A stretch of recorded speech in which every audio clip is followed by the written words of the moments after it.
Olá, queridos irmãos, a paz do Senhor. Aqui que vos fala é o Sérgio Gomes e hoje eu estou aqui gravando esta mensagem para trazer uma palavra especial para o teu coração.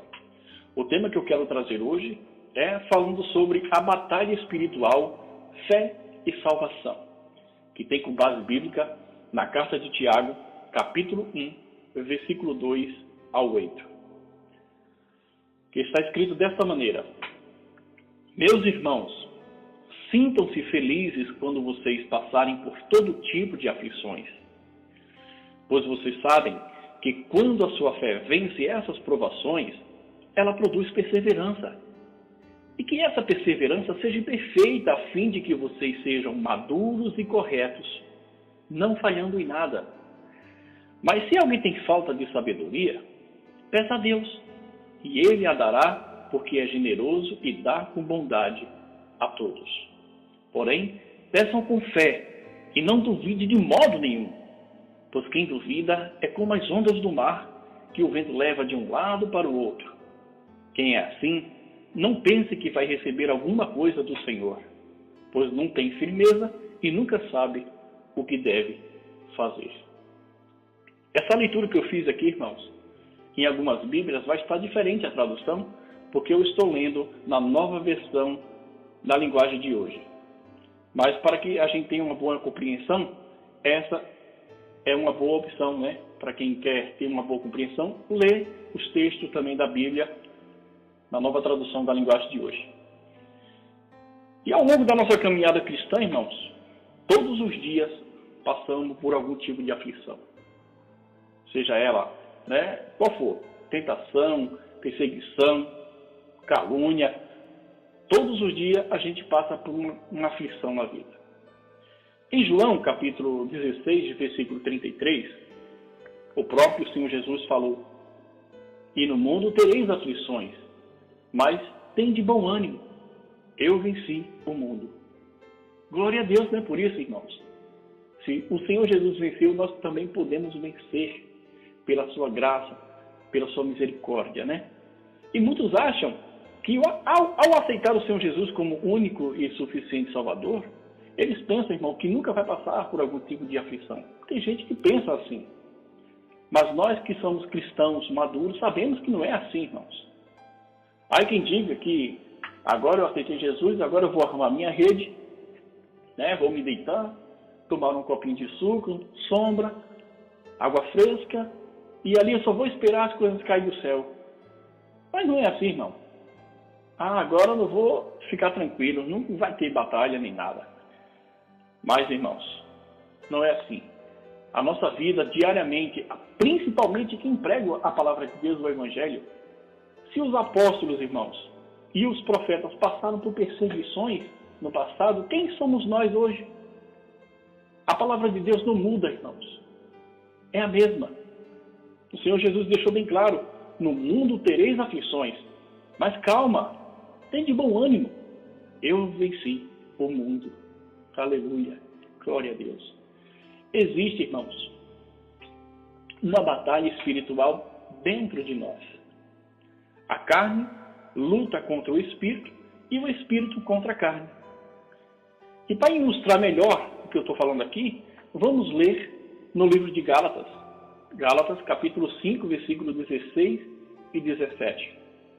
Está escrito assim: Digo, porém, andai em espírito, e não cumprireis a concupiscência da carne, ou seja, os desejos da carne.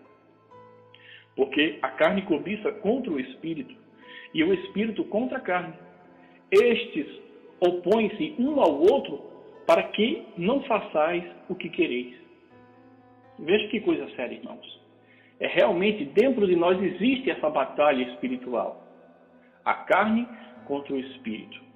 Aqui no livro de Gálatas ainda, no capítulo 5, só que no versículo 19, aqui o apóstolo Paulo vai dar uma compreensão melhor. O que são as obras da carne e o que são as obras do espírito. No versículo 19 está escrito assim: Porque as obras da carne são manifestas. Olha aí. O que é manifesta? Quais são as obras da carne?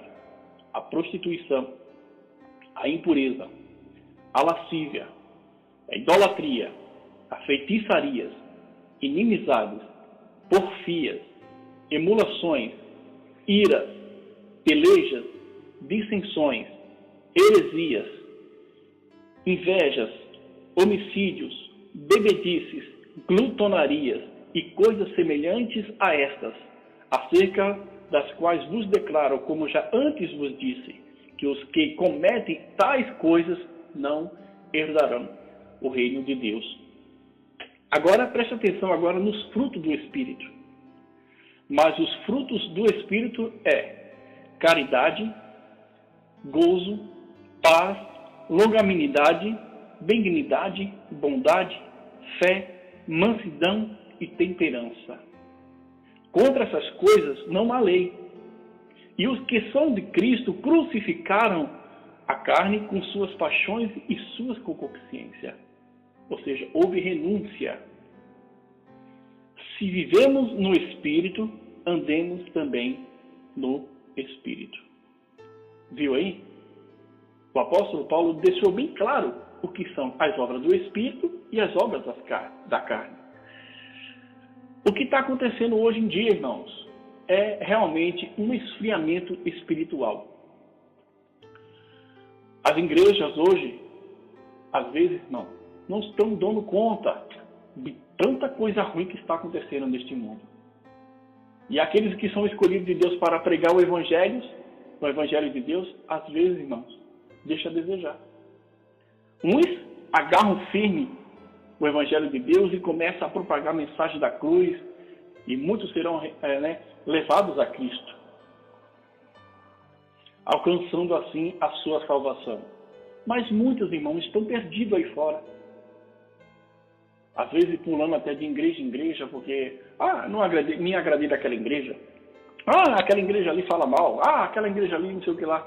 Irmãos, há um esfriamento espiritual que está derrubando o povo de Deus. E se nós, irmãos, hoje em dia não tiver cuidado, não tomar cuidado, esse esfriamento acaba pegando na gente. Veja o que está escrito em Mateus capítulo 24, versículo 12. E por se multiplicar a iniquidade, o amor de muito se esfriará.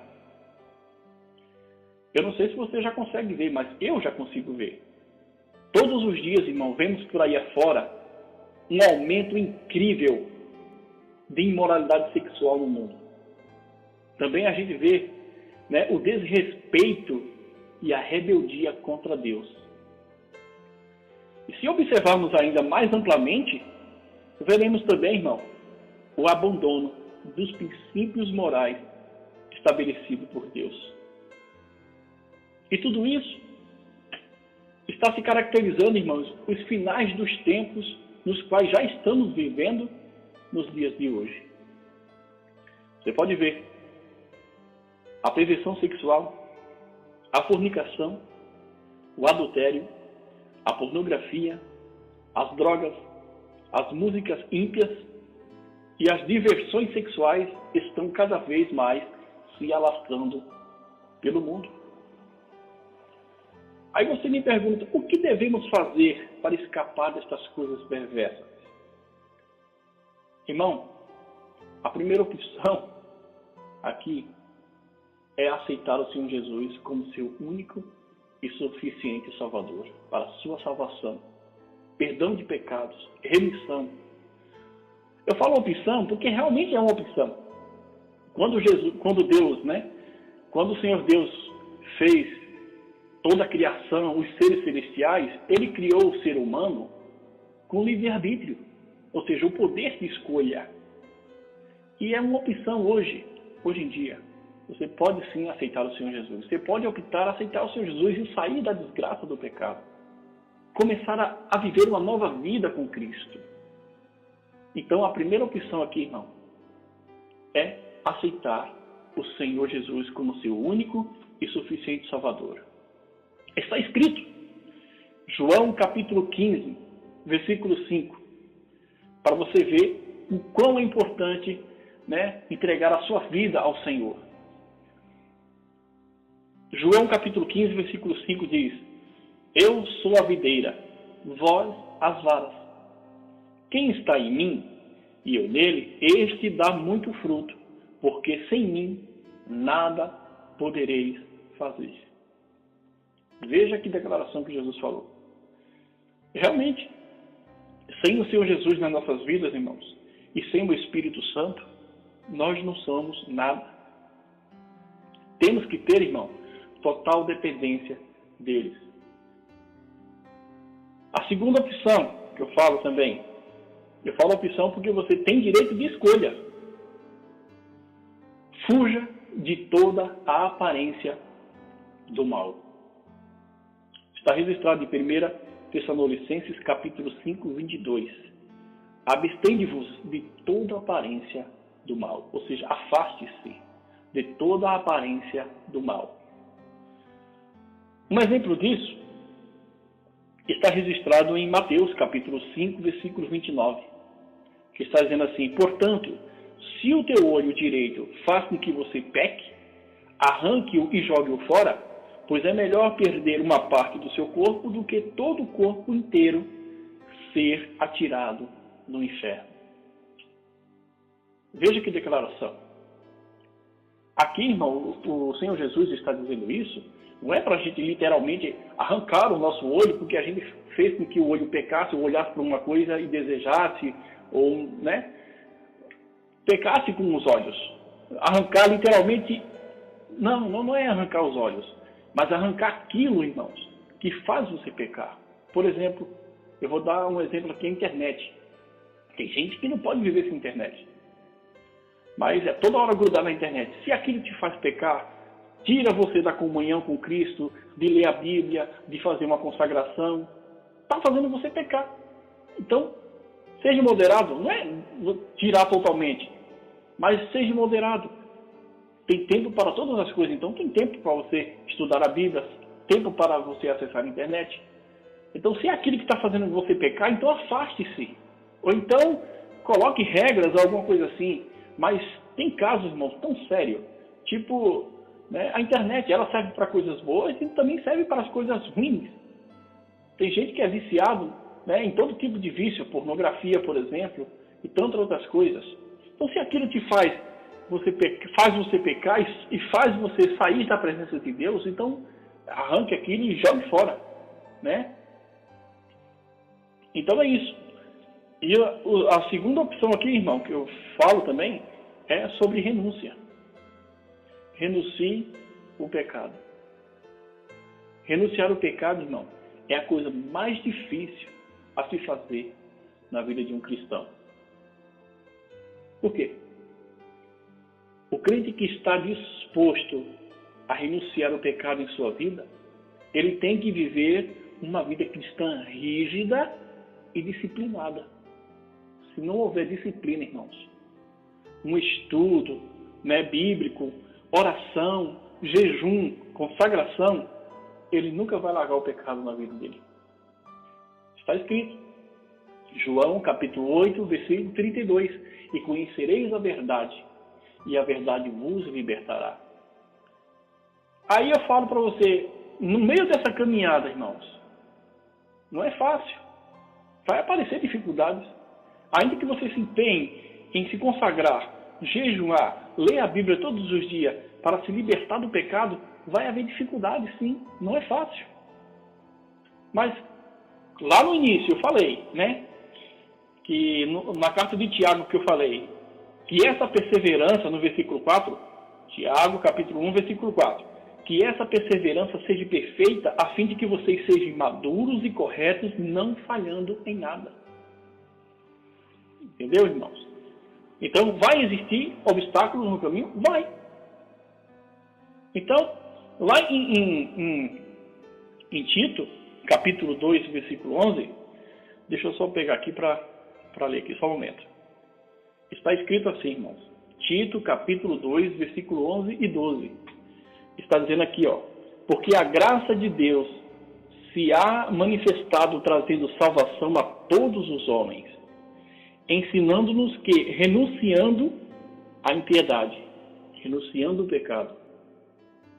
Veja, a graça de Deus é manifesta a todos os homens, trazendo a salvação a todos os homens, ensinando-nos que, renunciando à impiedade e às concupiscências mundanas, vivemos neste presente século sóbria, justo e piamente. Ou seja, pela graça salvadora de Cristo, né, a sua misericórdia, graça, irmãos, é favor merecido. Nós não merecemos, mas Ele pagou um alto preço por nós. Existem também, irmãos, aqui, 3 coisas que nunca devem faltar nas nossas vidas. Em toda a caminhada cristã, se nós obtivermos essas 3 coisas na nossa vida, irmãos, nós teremos sucesso na nossa caminhada. E quais são essas 3 coisas? A primeira de tudo é ânimo. A segunda é atitude. E a terceira, coragem. Ânimo, que eu falo que é para você ter ânimo, se alegrar. Veja o que o apóstolo Tiago falou no começo da carta, quando lemos, né? Meus irmãos, sintam-se felizes quando vocês passarem por todo tipo de aflições. Ou seja, tem que ter ânimo. E às vezes, irmãos, o desânimo bate na gente. Às vezes é uma luta, uma perseguição muito grande. A gente enfrenta dentro de casa, familiar ou até mesmo no trabalho. E chega a hora de ir para a igreja, irmãos, e bate aquele desânimo. Mas você sabe, tem que ter ânimo. Ah, está dificultoso, mas eu vou assim mesmo. Eu vou para a igreja. Tomou uma atitude. Está sendo perseverante. Eu vou para a igreja, eu vou receber minha bênção, eu vou sair de lá com a vitória. Eu vou sair de lá liberto. Então você já teve ânimo, já tomou uma atitude. E a outra parte, irmão, é coragem. Não deixe o medo entrar no seu coração, mas seja corajoso, assim como ele foi com Josué, com Gideão. Então, irmãos, é isso. Tem que ter essas 3 coisas nas nossas vidas: ânimo, atitude e coragem. E leia comigo também na segunda carta a Timóteo, capítulo 2, versículos 3 e 4. É um versículo muito importante que você tem que guardar. Guarde ele na sua mente. Que está escrito assim: sofre, pois, comigo as aflições, como bom soldado de Jesus Cristo. Ninguém que milita, ou seja, que guerreia, se embaraça com negócios desta vida, a fim de agradar aquele que o alistou para a guerra. Quem te alistou para a guerra, irmão? Foi o próprio Senhor Jesus, quando te convidou, te chamando para aceitá-lo. Então, realmente, estamos vivendo neste mundo, irmão, uma batalha espiritual. E nós só podemos vencer, irmão, se estivermos em Cristo. Né? E para a gente vencer, irmão, tudo isso, se não tiver humildade, se não tiver no coração, irmão, a disposição de servir a Deus, nós não vamos conseguir nada. A primeira coisa que a gente tem que fazer, irmão, é se humilhar perante o Senhor, reconhecer os nossos erros, pedir para que Ele perdoe nossos pecados.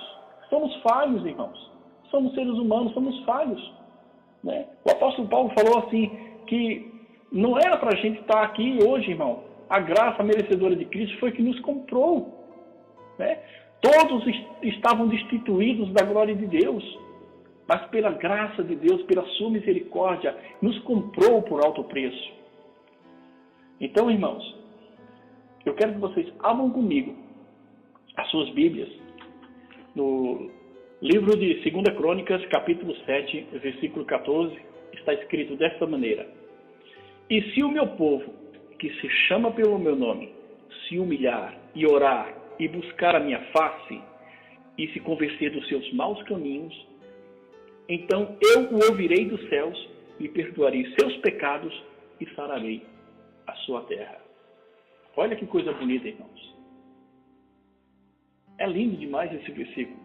E se o meu povo, que se chama pelo meu nome, se humilhar, orar e me buscar a minha face e se converter dos seus maus caminhos, então eu o ouvirei dos céus, perdoarei os seus pecados e sararei a sua terra. Então, irmãos, que o Senhor venha abençoar a cada um de vocês e que essa mensagem também possa ser compartilhada, né, para um amigo, ou amiga, né? E não se esqueça também de clicar no sininho e se inscrever no canal para receber as notificações e ficar por dentro dos nossos conteúdos. Que a paz do Senhor esteja com todos vocês, em nome do Senhor Jesus.